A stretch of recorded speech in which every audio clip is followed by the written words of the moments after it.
ഒരു ഡിബേറ്റ് ചെയ്യേണ്ട കാര്യമൊന്നും നമുക്ക് എല്ലാം നമ്മൾ ഒരു പരസ്പരം സമ്മതിക്കുന്ന കാര്യമാണ്. അതൊക്കെ നല്ല സുഖകരമായ രൂപമായില്ല, ചിലപ്പോൾ പെയിന്റ് പോവും, രൂപം മാറും, പല്ലിന്റെ എണ്ണം കുറയുകയും എല്ലിന്റെ എണ്ണം കൂട്ടുകയും ചെയ്യാം. അങ്ങനെയുള്ള പല സാധ്യതകളുണ്ട്. ഇതൊക്കെ നമ്മൾ പറയുന്നത് ഓടി വരുന്ന കാറിന്റെ മൊമെന്റ് എത്രയുണ്ട്, നമ്മുടെ ഫ്ലഷിൽ എത്രത്തോളം സ്ട്രെയിൻ ഉണ്ടാക്കും, അതിന്റെ റിജിഡിറ്റി മോഡൽസ് മാറ്റം ഇങ്ങനെയുള്ള വലിയ സയൻസുകളിൽ എല്ലാവർക്കും ഇത് ഒരു പരസ്പര ധാരണയാണ്. നമുക്ക് അതിന് വേണമെങ്കിൽ കോമൺ സെൻസ് എന്ന് വിളിക്കാം. എല്ലാവരും കോമണായിട്ട് അംഗീകരിക്കുന്ന പരസ്പരം തർക്കമില്ലാതെ സമ്മതിച്ചു കൊടുക്കുന്ന ചില കാര്യം. പക്ഷെ ഇതേ ഒരു ലോജിക്, ഇതേ ഒരു പ്രോസസ് ഓഫ് തിങ്കിങ് എല്ലാ പ്രശ്നങ്ങൾക്കും വലിയ എല്ലാം അപ്ലൈ ചെയ്യാൻ പറ്റുന്നതാണ്. ഉദാഹരണത്തിന് നമ്മളെല്ലാവരും പറയുന്നത് ഭൂമി ആപ്പിളിനെ ആകർഷിക്കുന്നതുകൊണ്ടാണല്ലോ ആപ്പിൾ താഴേക്ക് എഴുതുന്നത്. നമ്മൾ ന്യൂട്ടനെ കുറിച്ചിട്ടുള്ള കഥയൊക്കെ സ്കൂളിൽ പഠിക്കുന്നതാണ്. ന്യൂട്ടൻ ആപ്പിൾ താഴേക്ക് എഴുതുന്നത് കണ്ടു. ചിലപ്പോൾ ആ ജ്യൂസ് വെച്ചിട്ട് ന്യൂട്ടന്റെ തലയിൽ ആപ്പിൾ വീഴുന്നതൊക്കെ നമ്മൾ പറയും. ന്യൂട്ടന്റെ ആപ്പിൾ ആരും രേഖപ്പെടുത്തിയിട്ടൊന്നുമില്ല. പക്ഷെ ന്യൂട്ടനെ ഒരു ആപ്പിൾ താഴേക്ക് വീഴുന്ന കാഴ്ച സ്വാധീനിച്ചിട്ടുണ്ട്. പക്ഷെ നമ്മൾ പഠിക്കുമ്പോൾ ആപ്പിൾ താഴേക്ക് വീഴുന്നത് ഭൂമി ആകർഷിക്കുന്നതാണ്. അത് ഭൂമിയുടെ ഗുരുത്വാകർഷണം കൊണ്ടാണ് ന്യൂട്ടൻ കണ്ടുപിടിച്ചു. ഉടനെ എല്ലാവർക്കും ന്യൂട്ടനെ ഫിസിക്സിന്റെ പിതാവായിട്ട് വായിക്കുന്നത്. പക്ഷെ ന്യൂട്ടനെ ഇത്രയും മഹാനാക്കിയത് ആ ന്യൂട്ടൻ ഈ ആപ്പിൾ താഴേക്ക് വരുന്നത് ഭൂമി ആകർഷിച്ചിട്ടാണ് കണ്ടുപിടിച്ചിട്ടല്ല. അത് കണ്ടുപിടിക്കാൻ ന്യൂട്ടന്റെ അത്ര ബുദ്ധിയെന്നാണ്. അതെല്ലാവർക്കും മനസ്സിലാവും. താഴേക്ക് വരുന്നത് അത് ആകർഷിച്ചതാണ്. പക്ഷെ ന്യൂട്ടൻ കണ്ടുപിടിച്ചത് ആപ്പിളിനെ ഭൂമി ആകർഷിക്കുന്ന അതേ ബലത്തിൽ ഭൂമിയെ ആപ്പിൾ ആകർഷിക്കുന്നു. ഇത് നമ്മൾ ഇവിടെ ഇരുട്ട് വെളുക്കയിൽ മൊത്തം നമ്മൾ കാണാനേ പോകില്ല. ഇത് സാധാരണ തിങ്കിങ് പ്രോസസ്സിലൂടെ എത്തിച്ചേരാൻ പറ്റുന്ന കൺക്ലൂഷൻ ഇല്ല. ഇത് ഇത്രയും കാലമായിട്ട് പഠിച്ചാലും പഠിപ്പിച്ചാലും ഇതൊരാളെ ബോധ്യപ്പെടുത്തി കൊടുക്കില്ല അത്ര എളുപ്പം. കാരണം ആപ്പിളിലും ഭൂമി പരസ്പരം ചെല്ലുന്നത് ഒരേ ബലമാണ്. അതേ സെയിം എക്സാക്ട് എമൗണ്ടുള്ള ഫോഴ്സാണ് ആപ്പിൾ ഭൂമിയിൽ പ്രയോഗിക്കുന്നത്, ഭൂമി ആപ്പിൾ പ്രയോഗിക്കുന്നത്. പക്ഷെ നമ്മൾ കാണുന്നത് ആപ്പിൾ താഴേക്ക് നിന്നാണ്. അവരുടെ പ്രശ്നം ആപ്പിളിനേക്കാൾ ഭൂമി എത്ര വലുതാണോ അത്ര കുറവായിരിക്കും ആപ്പിൾ ഭൂമിയിൽ ഉണ്ടാക്കുന്ന ഫിസിക്കലായിട്ടുള്ള ഇഫക്റ്റ്. അപ്പോൾ സ്വാഭാവികമായിട്ടും ആപ്പിളിന്റെയും ഭൂമിയുടെയും സൈസ് തമ്മിൽ താരതമ്യം ചെയ്യാൻ പറ്റില്ല. ഇതൊരു സിമ്പിൾ ആയിട്ടുള്ള ഉദാഹരണം മാത്രമാണ്. നമ്മളുടെ സിമ്പിൾ തിങ്കിങ് ഇത് കാണുന്ന ആപ്പിൾ താഴേക്ക് വീഴുന്ന അതേപോലെ ആപ്പിൾ തിരിച്ചു പ്രയോഗിക്കുന്നതിനുള്ള കാര്യം മനസ്സിലാക്കൽ അത്ര എളുപ്പമാണ്. ഈ ഉദാഹരണം പറയുന്നത് ഈ കോമൺ തിങ്കിങ്ങിന്റെ പ്രശ്നമാണ്. ഇനി ഇങ്ങോട്ട് പറയുന്നത് നമ്മൾ ചില ഉദാഹരണങ്ങളിലൂടെ തന്നെ ചർച്ച ചെയ്യുന്നുണ്ട്. അപ്പോൾ കുറച്ച് കാര്യങ്ങൾ നമ്മൾ സ്കിപ്പ് ചെയ്യുകയുള്ളൂ. ഒരു പ്രോബ്ലം, അടുത്തൊരു പ്രോബ്ലത്തിലേക്ക് നമുക്ക് പോകാം. ഇത് വളരെ പ്രശസ്തമായിട്ടുള്ളൊരു മോണ്ടി ഹോൾ പ്രോബ്ലം ആണ് ഇതിന്റെ.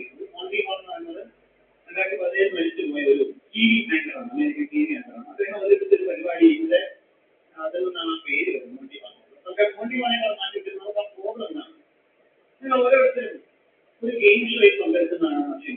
ഗെയിം ഷോയിൽ നമ്മൾ പങ്കെടുക്കുന്നത്, ഞാനാണ് ആ ഷോ നടത്തുന്നത്.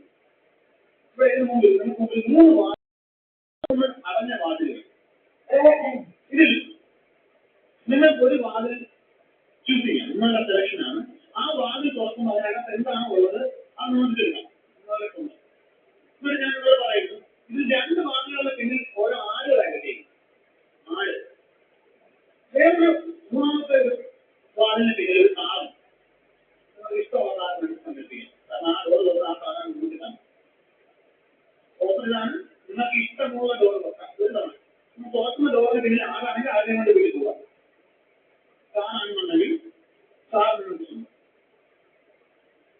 അപ്പൊ ഞാൻ ഇവിടെ നിൽക്കുന്നു. ഇതിനൊരു ഡോർ ചൂസ് ചെയ്യുന്നു. അപ്പോൾ സൗകര്യത്തിന് വേണ്ടി 1ാമത്തെ ഡോറാണ് നിങ്ങൾ സെലക്ട് ചെയ്തിട്ടുണ്ടെങ്കിൽ ഓരോരുത്തർക്ക് അവരുടെ രീതിയിലാണെങ്കിൽ നമ്മളൊരു അടയാളപ്പെടുത്താൻ നോക്കണം. ഏത് ഡോറാണ്. അപ്പോൾ ഒരെണ്ണം നിങ്ങൾ ചൂസ് ചെയ്തു, 2 നിങ്ങൾ 2ാമത് വെച്ചാൽ ഈ അവസ്ഥയിലിരിക്കുന്ന 2 നിങ്ങൾ ചൂസ് ചെയ്യാത്ത 2 ഒരു ഡോർ ഞാൻ തുറന്ന് കാണിക്കുന്നു. അതിന് പിന്നിൽ ആടാണ്. ഒന്ന് ചൂസ് ചെയ്തു, 2 നിങ്ങൾ മാറ്റി. ആ മാറ്റി വെച്ച് 2 ഒരെണ്ണം ഞാൻ തുറക്കുന്നു. അതിന് പിന്നിലുള്ളത് ആടാണ്. അപ്പൊ ഇനി എന്താണെന്ന് നോക്കിയാൽ ഈ ഒരു ഡോറിന് മുന്നിൽ ഒരു കാറുണ്ട്, ഒരു ഡോറിന് മുന്നിൽ മറ്റൊരു 2ാമത്തെ ആളുണ്ട്. ഞാൻ നിങ്ങൾക്ക് ഓരോ ഓഫർ കൂടി വെക്കുന്നു. നിങ്ങളെ ചോദിക്കുകയാണെങ്കിൽ മാറ്റാം. ഇനി 2 ഉള്ളൂ അറിയാത്തത്, മറ്റത് അറിഞ്ഞ് തീരുമാനമായി.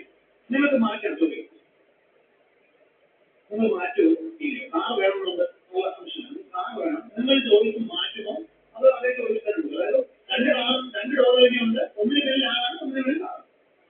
നിങ്ങൾ ഈ ചോദിച്ച് മാറ്റുന്നുണ്ട് വലിയ ഗുണമുണ്ട്. അത് നിങ്ങൾ മാറ്റുമോ? മാറ്റുന്ന അഭിപ്രായമുള്ളവർക്ക് കൈ വെക്കാം. കാരണം പറയുന്നത്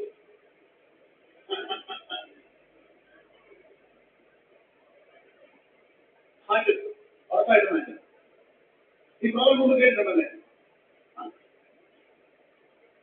ആദ്യമായിട്ട് കേട്ടപ്പോൾ മാറ്റിയായിരുന്നു. Very good. പക്ഷേ എന്റെ സന്തോഷം എന്ന് പറഞ്ഞാൽ കുറച്ച് കൈകാര്യം ഇത് മാറ്റിയാൽ പ്രത്യേകിച്ച് അഡ്വാൻറ്റേജ് ഉണ്ടോ? 50-50 ചാൻസ്. ഒന്നൊരാട് ഒന്നിൽ കാറ്. നിങ്ങൾ വിചാരിച്ച് സെലക്ട് ചെയ്യുന്ന ആളാണോ കാണാമെന്ന് ആർക്കറിയാം. നിങ്ങൾ കാണാൻ സെലക്ട് ചെയ്യുന്ന നിങ്ങൾ മാറ്റിയേ പോയി ആളാണ്. പക്ഷേ a careful analysis says you should. നിങ്ങൾ ആ വാതിൽ തന്നെ ചോയ്സ് നിലനിർത്തിയാൽ നിങ്ങൾക്ക് കാർ എടുക്കാൻ എത്രത്തോളം സാധ്യതയുണ്ടോ അതിന്റെ ഇരട്ടി സാധ്യതയുണ്ട് നിങ്ങൾ ആ കാറിൽ അപ്പുറത്ത് പോകാൻ. ഇത് PhD മോഡലിൽ ഉൾപ്പെടെയുള്ള ആളുകൾ നിരന്തരം ഡിബേറ്റ് ചെയ്ത് ഇപ്പോഴും സമ്മതിച്ചിട്ടില്ലാത്ത കേസാണ്. പക്ഷേ ഇത് കൺവിൻസ് ചെയ്യാൻ വളരെ എളുപ്പമാണ്. മാർഗമില്ല. നമുക്ക് മാത്തമാറ്റിക്സ് പറയാൻ തൽക്കാലം ഈ ഒരു സാഹചര്യം ചോദിച്ചതല്ല. പെട്ടെന്ന് മനസ്സിലാവുന്ന രീതിയിൽ നമുക്ക് ആ പ്രശ്നം പരിഹരിക്കും. ഇതാണ് ആ പരിഹാരം. ഡോർ 1, 2, 3 നമ്മുടെ കോഴ്സ് എഴുതിയിട്ടുണ്ട്. അതായത് 2 ആടുകളും ഒരു കാറും ഈ ഡോറുകളിൽ എങ്ങനെയാണ് വിന്യസിച്ചിരിക്കുന്നതാണ് ആ ഓരോ കണ്ടീഷനിൽ എഴുതിയിരിക്കുന്നത്. അതായത് നമുക്ക് ഒന്നുകിൽ ആടിനെ ഒന്നാമത്തെ രണ്ടാമത്തെ ഡോറിൽ നിർത്തിയിട്ട് കാറിന് മൂന്നാമത്തെ വയ്ക്കാം, അല്ലെങ്കിൽ നമുക്ക് കാറിന് രണ്ടാമത്തെ വെക്കാം, അല്ലെങ്കിൽ കാർ ഒന്നാമത്തെ വെക്കാം. ഈ 3 രീതിയിലേ നിങ്ങൾക്ക് അറേഞ്ച് ചെയ്തു. ഒന്നാമത്തെ കണ്ടീഷൻ നിങ്ങൾ ചൂസ് ചെയ്ത ഒന്നാമത്തെ ഡോറാണ്. അതിന് ഒരാളാണ് ഞാൻ തുറക്കുന്നത് എന്തായാലും രണ്ടാമത്തെ ഡോറായിരിക്കും. കാരണം ആ കാറുള്ള ഡോർ ഞാൻ തുറക്കുന്നില്ല. അപ്പോ നിങ്ങൾ അതേ ഡോറിൽ പിടിച്ച് നിന്ന് കിട്ടുന്നുണ്ടായിരിക്കും നിങ്ങൾക്ക് ആഴിഞ്ഞാണ് കിട്ടും. നിങ്ങൾ ചൂസ് ചെയ്യുന്ന ആഴിഞ്ഞാണ്. നിങ്ങൾ മാറ്റിയല്ല കിട്ടുന്നത് ആഴിഞ്ഞ. ഓക്കെ, വേറെ കണ്ടീഷൻ കാർ രണ്ടാമത്തെ ഡോറിലാണ്. നിങ്ങൾ ഒന്നാമത്തെ സെലക്ട് ചെയ്തു. ഞാൻ എന്തായാലും തുറക്കാൻ പോകുന്ന മൂന്നാമത്തെ ഡോറായിരിക്കും. 4 ഡോറെ എനിക്ക് തുറക്കാൻ പറ്റില്ല. എനിക്ക് ചെയ്തു ഉദ്യോഗാന്റെ പോലെ ചെയ്യും. നിങ്ങൾ ചൂസ് ചെയ്ത് ഡോർ മാറ്റിയാൽ നിങ്ങൾക്ക് കിട്ടുന്നത് കാണും.